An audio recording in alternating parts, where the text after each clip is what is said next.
Can a man of God forgive the unforgivable? How does a keeper of the peace justify breaking her own vows? Where does one turn when the pillars of faith and law crumble beneath the weight of a single devastating truth?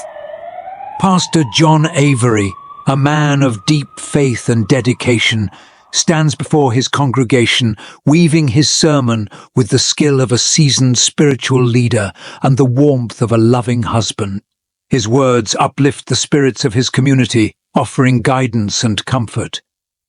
Sheriff Sarah Avery commands the room at the Sheriff's Department, her dedication to law enforcement as evident as the badge she wears. Despite her calm and composed exterior, the weight of her responsibilities presses down on her, hinting at the personal sacrifices made in the line of duty. At home, John and Sarah share moments that reveal the strengths and the growing cracks in their marriage. Their interactions, once filled with shared laughter and understanding, now bear subtle signs of distance, a lingering glance, a hesitation in conversation, an unmet gaze. Whispers from the community about Sarah's late nights and mysterious appointments find their way to John, seeding doubt where trust once flourished. As suspicion takes root, John grapples with the conflict between his faith in his wife and the unsettling possibilities presented by the whispers of his congregation. His struggle is silent but profound, marking the beginning of a personal and moral dilemma that threatens to shake the very foundations of his life and faith. Before we delve deeper into this web of intrigue, make sure to subscribe and hit the notification bell if you want us to keep bringing you stories told and untold stories. Now, let's crack this case wide open. As John's faith battles with the creeping shadows of doubt, a fateful evening pushes the boundaries of his resolve. Returning home earlier than expected, the comforting sanctuary of his house morphs into the stage of his greatest trial. The front door, usually a portal to respite and warmth, swings open to reveal a scene that sears itself into his memory. There, in the quiet chaos of the living room he built with love and prayers, he finds Sarah, not alone as he would have hoped, but with a colleague, their intimacy an undeniable declaration of betrayal. The air thickens with tension as John stands frozen, the murmurs of betrayal swirling around him like a cruel storm. His heart, once filled with love and trust, now races with a mix of hurt and disbelief. The sight before him dismantles every sermon he's preached about forgiveness and fidelity. Sarah and her colleague, caught in the act, scramble to their feet, their expressions a mix of shame and fear. Words, those reliable friends of a seasoned pastor, initially fail John as he tries to comprehend the wreckage of his vows. But soon they come. Sharp and heavy with pain. Why? He asks, the simplicity of the question belying the depth of his agony. The confrontation escalates as emotions boil over. Voices rise and fall, each plea and excuse carving deeper furrows into John's soul. The room echoes with Sarah's attempts to explain, to justify, but her words land like hollow echoes against the walls of John's shattered trust. In a moment charged with confusion and heartbreak, actions outpace thought. A struggle ensues, clumsy and desperate. It's not clear who moved first, or how exactly the gun, always kept for household protection, finds its way into the turmoil. But it does, and in a devastating instant, the sound of a gunshot drowns out the storm of accusations and pleas. Silence falls, thick and suffocating, as the reality of what has happened descends upon the room. John stands, the gun heavy in his trembling hand. His principles as a pastor and his identity as a husband irrevocably fractured. Beside him, two bodies lie still, the finality of their silence more accusatory than any words could be. The realization of his actions crashes into him with merciless force. Tears blur his vision as he drops the weapon, the sound of it hitting the floor, marking the end of one life and the irrevocable change of another. With a heart Heavy as stone, John picks up the phone, his fingers numb as he dials the police. His voice, when he speaks to the dispatcher, is a ghost of its former strength, broken by grief and regret. "I need to report a shooting," he confesses, each word a nail in the coffin of his past life. As he waits for the police, his surrender isn't just to the law. It's a surrender to a new reality he never imagined he'd face, one where his faith, his love, and his very soul are put to the ultimate test.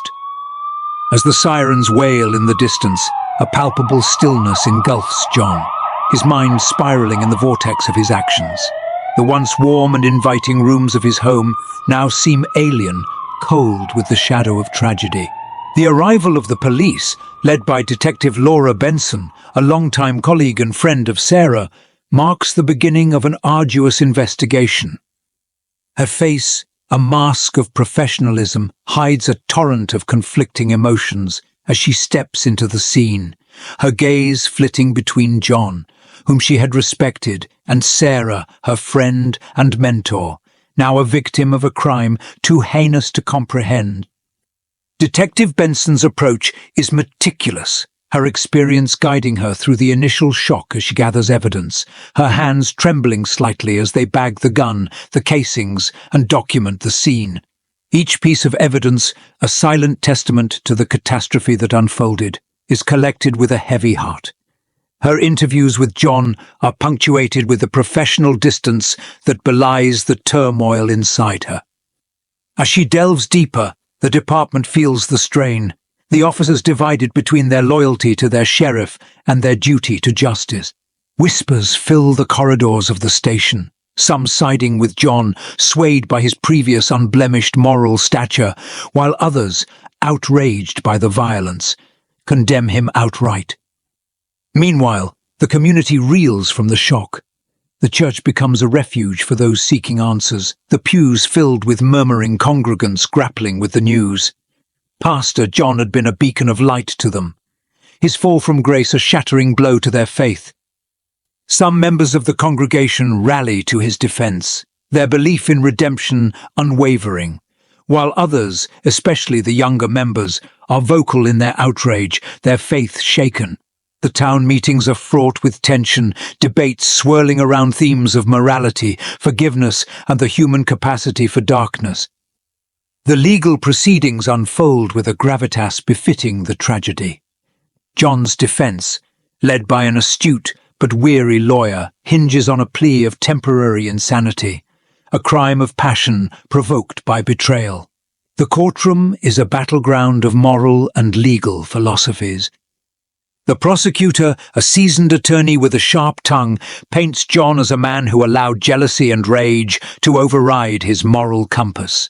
The defense counters with testimonials from church members, recordings of John's sermons on forgiveness, and psychological evaluations that speak of a man pushed beyond his breaking point. As the trial progresses, the themes of justice and morality are explored in depth.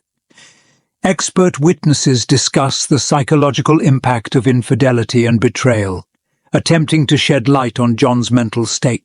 The community's response also plays a subtle role in the proceedings, their divided views seeping into the courtroom through the jury, the public gallery, and the media that covers every angle of the trial.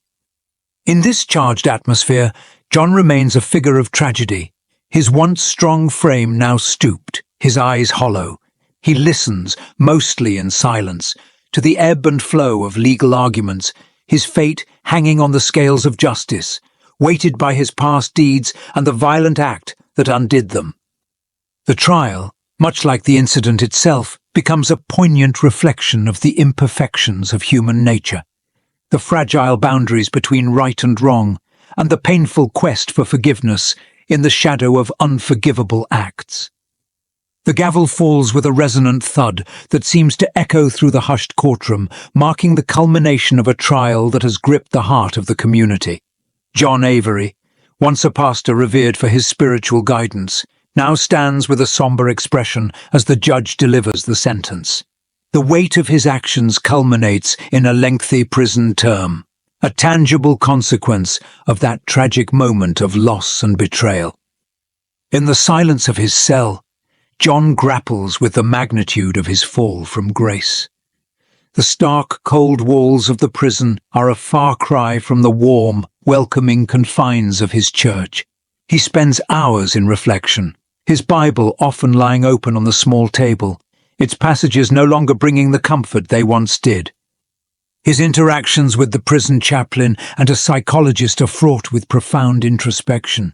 The chaplain, a gentle man with a kind face, listens as John speaks of his turmoil, the betrayal, and his own violent response.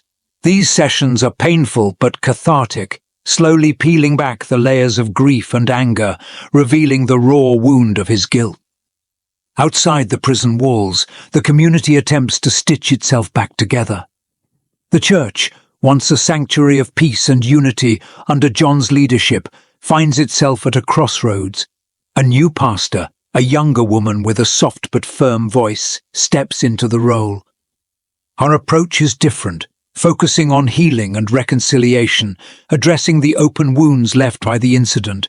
She organizes community dialogues, inviting members to voice their fears, their anger, and their hopes. Slowly, the pews begin to fill again, the congregation bonding over shared pain and a collective yearning for healing. The sheriff's department also undergoes a transformation. With Sarah gone, a reshuffling occurs, bringing in new faces and new policies aimed at strengthening community relations. The new sheriff, a former deputy who had worked closely with Sarah, is a man keenly aware of the department's need to rebuild trust. He implements training programs focusing on mental health awareness, aiming to equip his officers with the skills to handle crises with empathy and care. John's own journey towards redemption begins quietly within the confines of the prison. He starts by writing letters, apologies to those he hurt, reflections on his actions, and thoughts on violence and its consequences. These letters are published in the church's monthly newsletter, Raw and Unfiltered. His words resonate with many, stirring conversations about forgiveness and the long road to redemption. Encouraged by the response, John begins to participate in prison outreach programs, talking to other inmates about violence, its consequences, and the power of forgiveness. As his sentence progresses, John is granted the opportunity to engage in community service outside the prison walls. He works with troubled couples, sharing his own story as a stark warning and a beacon of hope. His talks, infused with personal experiences and a deep understanding of spiritual and emotional pain, touch many lives. Through these acts, John not only seeks to amend for his past, but also to contribute to a broader dialogue on violence and redemption. In these years, John transforms. His journey is one of profound sorrow and redemption, played out against the backdrop of a community healing alongside him. Through his fall and subsequent rise, he and the town navigate the complex pathways of forgiveness and renewal. Each step forward a testament to the resilience of the human spirit and the redemptive power of faith and community.